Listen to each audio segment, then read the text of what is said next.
요한복음 18장 1절부터 14절. 자, 우리 함께 한 목소리로 말씀을 봉독합니다. 예수께서 이 말씀을 하시고 제자들과 함께 기드론 시내 건너편으로 나가시니 이 그곳에 동산이 있는데 제자들과 함께 들어가시니라. 그곳은 가끔 예수께서 제자들과 모이시는 곳이므로 예수를 파는 유다도 그곳을 알더라.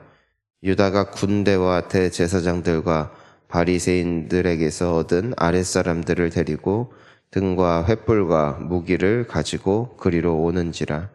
예수께서 그 당할 일을 다 하시고 나아가 이르시되 너희가 누구를 찾느냐?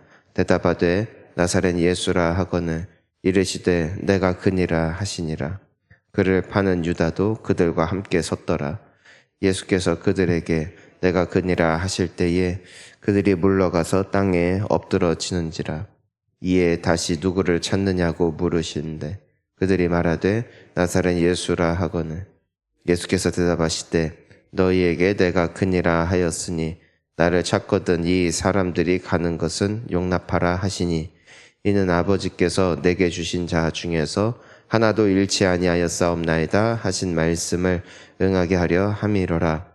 이에 시몬 베드로가 칼을 가졌는데 그것을 빼어 대제사장의 종을 쳐서 오른편 귀를 베어버리니 그 종의 이름은 말고라. 예수께서 베드로더러 이르시되 칼을 칼집에 꽂으라. 아버지께서 주신 잔을 내가 마시지 아니하겠느냐 하시니라. 이에 군대와 천부장과 유대인의 아랫사람들이 예수를 잡아 결박하여 먼저 안나스에게로 끌고 가니 안나스는 그 해에 대제사장인 가야바의 장인이라. 가야바는 유대인들에게 한 사람이 백성을 위하여 죽는 것이 유익하다고 권고하던 자로라. 아멘. 할렐루야. 이제 예수님께서 제자들을 위해서 또 이 세상을 위해서 또 앞으로 예수님을 믿게 될 사람들을 위하여서 간절히 중보를 하시고 이제는 제자들과 함께 한 동산에 가십니다. 거기서 예수님과 제자들이 한 번씩 모이시던 곳, 여기에서는 뭐 각 2절을 보면은 가끔 예수께서 모이셨다라고 돼 있지만 또 이것은 자주 종종 모이시던 곳이다라고도 볼 수가 있어요. 그러니까 이제는 예수님을 파는 그 가룟 유다도 그곳이 어딘지를 알고 있죠. 그 가룟 유다는 예수님의 그 사랑과 기도 그리고 그분의 삶과 이적 그리고 그분의 여러 증언들을 보았고 그것을 느꼈고 체험했고 그리고 그 현장 가장 가까운 곳에 있었습니다. 그런데도 유다는 예수를 어떻게 했다? 팔았다. 우리가 그 깨닫는 은혜는 참 놀라운 겁니다. 우리가 하나님의 은혜를 매일 받아 누린다. 내 삶에 하나님이 이런 일을 하셨다. 나에게 이런 간증이 있다. 이런 고백이 없는 자가 과연 어디 있겠습니까?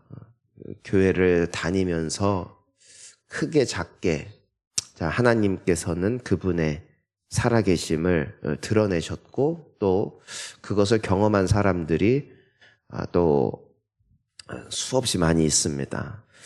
하지만 예수를 내가 믿고 그분을 나의 주 나의 하나님으로 영접하고 또 믿는 것은 별개의 일이라는 것이죠. 유다는 믿지를 않았어요. 다 보았음에도. 우리가 알다시피 이 이스라엘 백성들도 구약에서 마찬가지였죠.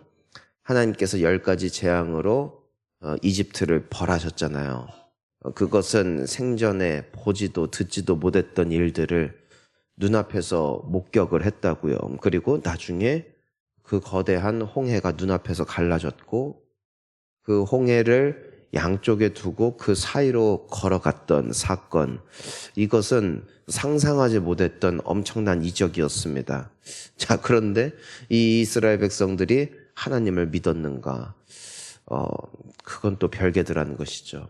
하나님을 원망하고 또 빨리 돌아가고 싶다고 모세를 죽이자고 했던 이 이스라엘 사람들, 그렇게 눈에 보고 경험을 해도 철이 들지 않는 참 안타까운 모습들을 우리가 볼 수 있게 됩니다. 여러분, 우리가 살면서 얼마나 많은 기적들을 경험합니까? 사실 우리가 기도를 하기 이전과 이후 얼마나 많이 다릅니까? 그리고 우리가 예수님을 믿기 전과 이후 또한 얼마나 다릅니까? 이 다름이 언제부턴가 일상이 되어질 때 그것이 평범함이 되는 것 같습니다. 하지만 우리는 예수를 믿어 구원을 얻었고, 예수를 믿어 주 안에서 훨씬 나은 하나님의 자녀다운 모습으로 또 복받은 인생으로 하나님께서 선대하셨음을 믿습니다. 은혜를 발견하는 눈이 활짝 열리기를 주의 이름으로 축원합니다. 그게 유다에게 없었던 안타까운 모습입니다. 자, 근데 유다가 올 때 3절을 보니까 누구랑 오냐면은 군대를 데리고 옵니다. 그리고 대제사장들과 바리새인들에게서 얻은 사람들을 데리고 예수님께 왔다는 것이죠. 왜 온 겁니까? 잡으러 온 겁니다. 잡으러. 자, 근데 4절을 보니까 뭐라고 되어 있냐면은 예수께서 그 당할 일을 다 아셨대요. 그러니까 예수님께서 제자들을 데리고 평범한 일상을 사세요. 그러니까 그날따라 이 동산에 가신 것이 아니라 평소에도 종종 제자들과 가던 곳을 가셨고, 평소에 제자들과 함께 나누던 대화를 나누고 계셨고 때문에 제자들은 어떤 일이 일어날지 전혀 알지 못했다는 것입니다. 하지만 예수님께서는 다 알고 계시면서도 그냥 가셨대요.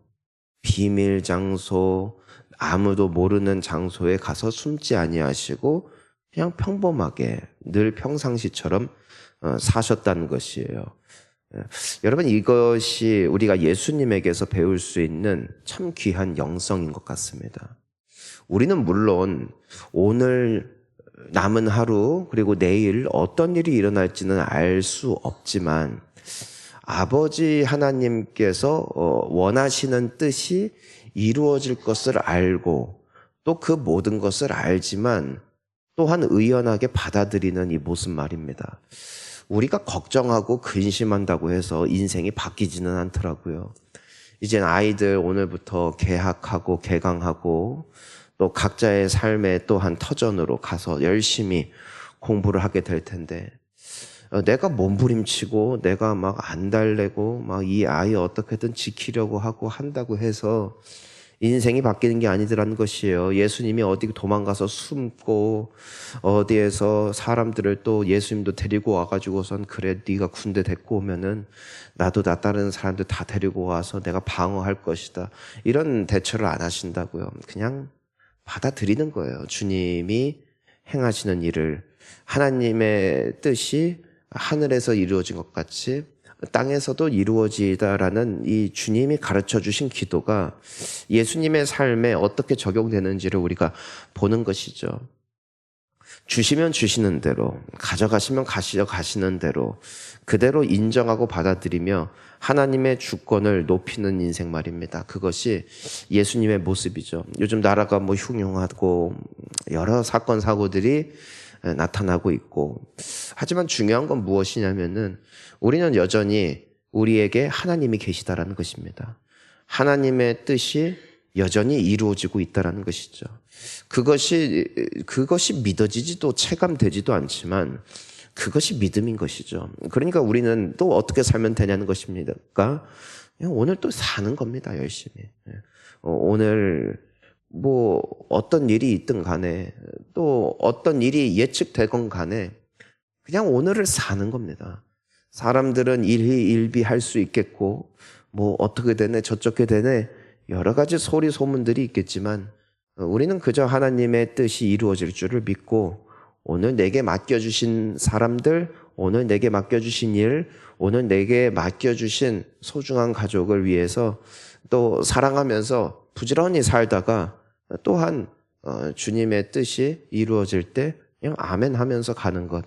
그것이 우리의 인생임을 예수님께서는 보여주시는 것이죠. 오늘 하루 여러분들 어떤 일이 기다리고 있는지 또 어떤 소식들이 있을지 저는 잘 모르겠지만 오늘도 잘 사시기를 축복합니다. 그냥 사세요. 그냥. 그게 예수님의 멋짐입니다.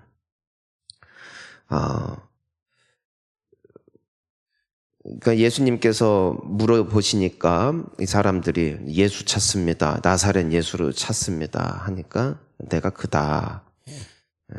거기 유다도 있죠. 근데 이제 그 사람들이 그걸 듣고 그들이 물러가서 땅에 엎드립니다. 그래서 다시 예수님이 물으십니다. 누구 찾냐? 그러니까 나사렛 예수입니다. 하니까 예수님이 내가 그 사람이다. 그러면서 8절에 뭐라고 하시냐면은 나를 찾거든 이 사람들이 가는 것을 용납해라. 그러니까 나는 잡고 이 사람들이 누구예요? 제자들이죠. 예수님과 함께 있는 제자들. 이 사람들은 잡지 말고 나만 잡아라. 근데 왜 이렇게 하시는 거예요? 9절을 보니까 이는 아버지께서 내게 주신 자 중에서 하나도 잃지 아니하였사옵나이다. 사실 이 제자들도 잡아가도 무관합니다. 왜냐면은 제자와 스승은 한 통속이거든요. 근데 예수님께서 이 사람들은 보내라고 하시고 그 제자들을 끝까지 보호하십니다. 하나님이 준 사람을 내가 하나도 잃지 않았다. 그러니까 이 사람들을 보호하시고 지켜주시고 이 사람들이 당해야 할 모든 고문과 죽임조차도 스스로 다 덮어 쓰시는 것이죠. 그래서 요한복음 보면은 예수께서 제자들을 사랑하실 때 마지막까지 사랑하셨다라는 그 귀한 말씀이 있잖아요. 근데 그 예수님이 오늘 살아계십니다. 그리고 우리의 예수님이세요. 예수님은 우리를 사랑하되 끝까지 사랑하세요. 그리고 주님께 맡겨진 영혼은 한 사람도 잃지 않으십니다. 이게 놀라운 겁니다. 여러분, 적어도 우리가 예수를 정말 믿고 사랑하는 제자들이고 우리는 아버지의 뜻을 다 알 수는 없지만 하나님께서 우리를 예수님께 주신 하나님의 백성이요 하나님의 자녀들이라면 예수님께서는 여기 계신 분들 중에 한 사람도 놓치지 않으실 겁니다. 잃지 않으실 겁니다. 사실 이 제자들의 기특함이 아닙니다. 오늘 보면은 베드로는 칼을 뽑아서 한 종의 귀를 잘라버리기도 하고요. 이 제자들은 다 도망갑니다. 베드로도 도망가고 요한도 도망가고 다 도망갑니다.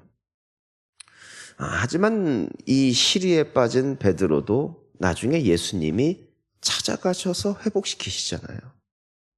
그러니까 제자들의 어떤 결단과 물론 있죠. 결단도 있고 결심도 있고 의지도 있죠. 하지만 그게 영원하진 않잖아요. 끝이 있고 쓰러질 때도 있고 우리도 그렇죠. 오늘 이렇게 기도하고 또 주님 잘 믿어보려는 정말 은혜로 우리가 이 자리에 왔지만 인생살이가 만만치 않죠. 때로는 시험도 들죠. 때로는 고통도 있죠. 그래서 기도하기조차도 힘겨운 날들이 다 오더라고요. 그런데 그때 예수님이 버리시지 않았고 베드로를 찾아가셨듯 우리를 찾아오시는 것이죠. 우리가 여기까지 온 게 한결같았기 때문에 이 자리 가운데 있는 게 아니라 지금도 우리를 붙잡아 주시는 주님의 은혜로 인해 우리가 여기까지 왔고 앞으로도 가게 될 줄 믿습니다. 그러니까 든든하죠. 예수님이 참 든든하고 고맙고 사랑한다, 감사하다 고백할 수밖에 없는 성도들의 고백이 이 땅에서뿐만이 아니라 요한계시록에 기록된 것처럼 우리에게 주시는 모든 면류관을 그 어린 양 앞에 내려놓고 경배할 수밖에 없는 이유, 그것이 우리 된 것이 다 주의 은혜이기 때문인 줄을 믿습니다. 오늘 하루를 살아가면서 잘 사시고 또 두려워 말고 나와 늘 함께 동행하여 주시는, 나를 사랑하여 주시는 주님으로 인하여 더 감사와 또 기쁨이 있는 또 오늘의 기도가 반드시 응답되어질 것을 소원하면서 오늘 하루도 잘 살아내실 수 있기를 주의 이름으로 축원합니다. 우리 함께 기도하시겠습니다.